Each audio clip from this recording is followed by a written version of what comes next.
morning we're having a more relaxing running day today. One digital, one analogue. And coming into view, you will see Bachman 31127, which is a Great Western Railways 3000 rod. Built in 1911, 100 of these produced. And as I say, it's an analogue locomotive. The other locomotive, the diesel, which you can see coming into view now, is another Bachman model, 32-753 Delta Sierra, a class 57/0, running number 57007, and it's called Freightliner Bond. All bells and whistles, driver, cab lights, driving lights, warning lights. The ballast hoppers are Dapol,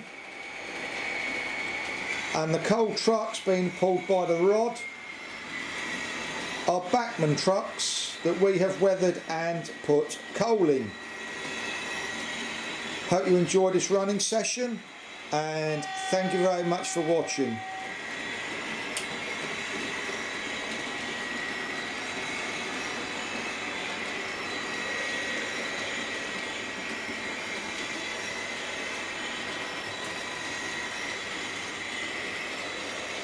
In our view, it's always worth having a model railway where you can run digital and analogue. One, cost, and two, it gives you a far wider choice of locomotives. You haven't got to worry about digitalising old collectible locomotives that could be worth some money, especially the rarer models, because as soon as you digitalise them, you knock the value off them.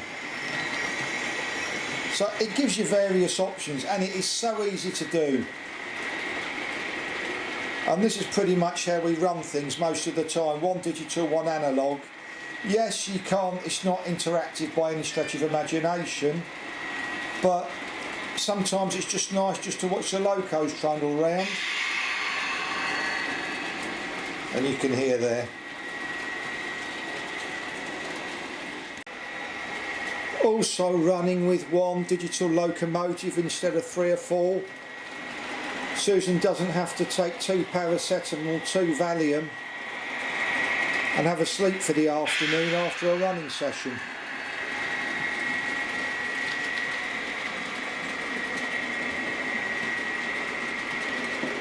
Bachman was selling this 57 for something like £150 or 160, I can't remember, in their sale of the century about 2 or 3 years ago, when they were just having a mass clear out. And sadly, we missed out on this one. I can't see that ever happening again. But we bought a lot of stuff. We spent a lot of money, but everything 50% off. It was fantastic. The Freightliner wagons, I've put a strip of balsa wood which is held in place at the angle with the ballast on top. If you fill these full of ballast, nothing will move them, because they're made of metal, they're heavy to begin with. You've got to put a strip of balsa, so you're just putting the ballast on the top to keep the weight down.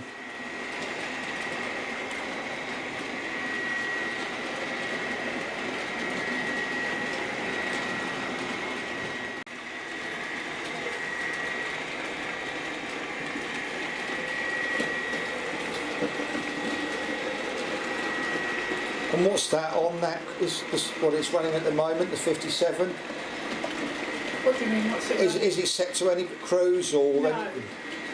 It's just normal running. It off something, no. Okay. I can put it on now. I can do the brake and then put it. Do whatever you want to do.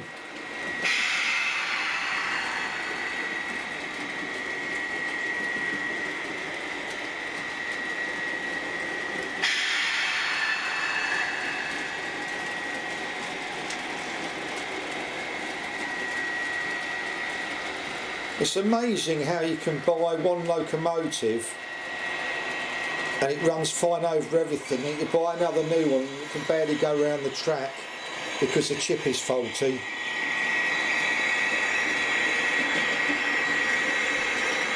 This rod is a nice locomotive from Bachman. You can see the pulling power, all the trucks it's pulling. I've put people in it and coal in it. It's a smashing locomotive. And you can see it's pulling all these wagons. With consummate ease.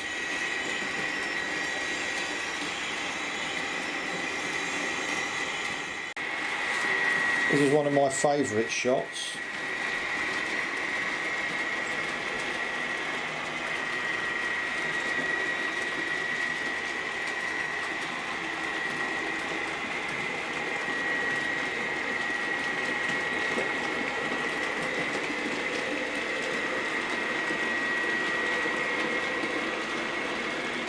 So it's basically, the theme is freight trains, old and new, as you probably gathered.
Here comes our 57 going up our version of the Licky incline. The only problem with our layout is because we've got so many points on it, putting anything on the track can be a bit of a challenge because you're always putting something on points, but it does make it more fun and more of a challenge.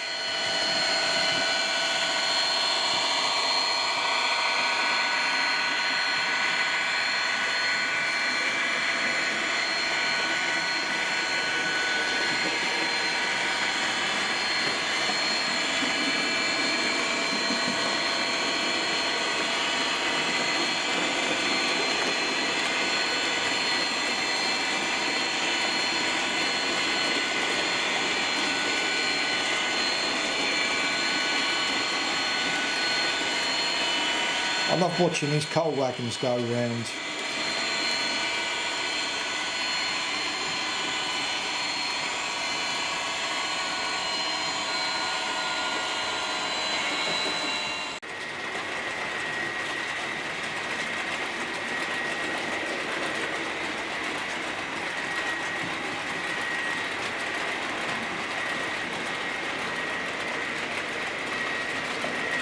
What's the engine notch up do on this? What number is it? 5.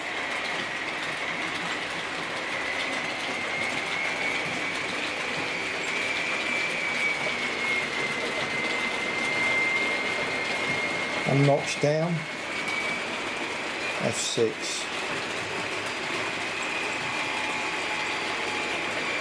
So there you've heard notch up and notch down on the 57.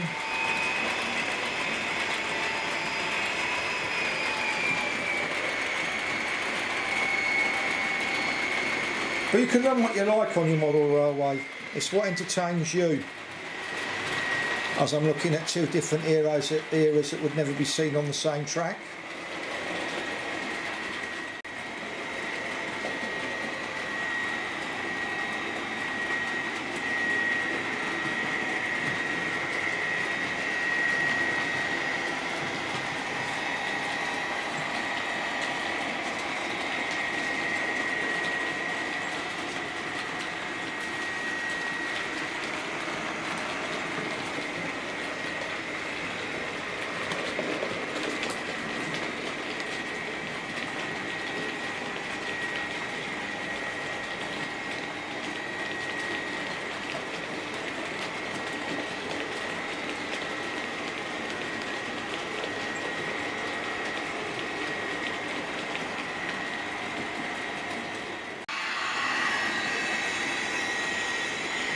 And here's a close-up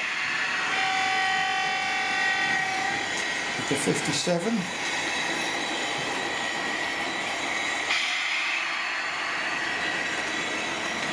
And the Dapol Freightliner heavy haul ballast toppers. And you can just see the coal trucks at the bottom of the picture.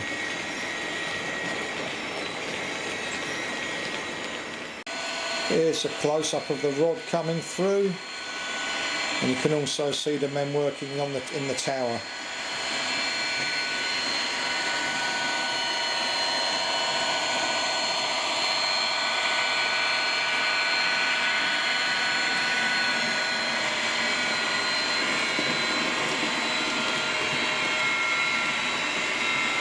And here comes the 57.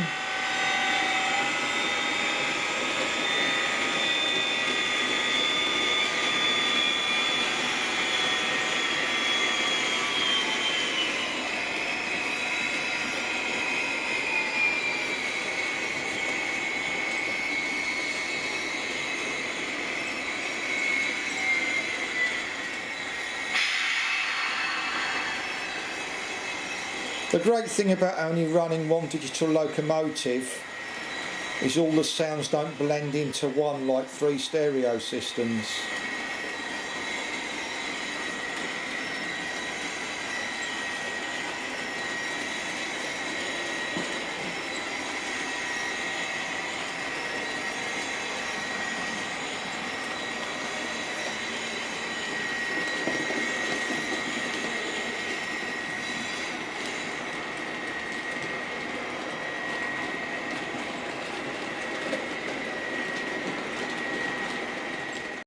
Okay, for those that might only have a small layout, that's radius 2. Do you want to change that? You can change that now, change them both. Onto a radius 2 curve point, worst part of my track.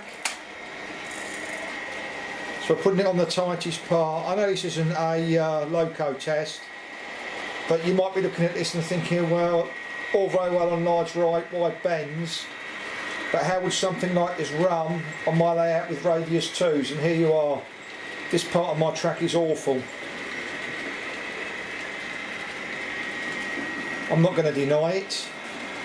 Designed by the computer, but as I've said, the computer will only say what will fit into a space. It will not say what a loco can do. And as you can see, a walk in the park.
Okay, here's probably one of our best panoramas within the space available.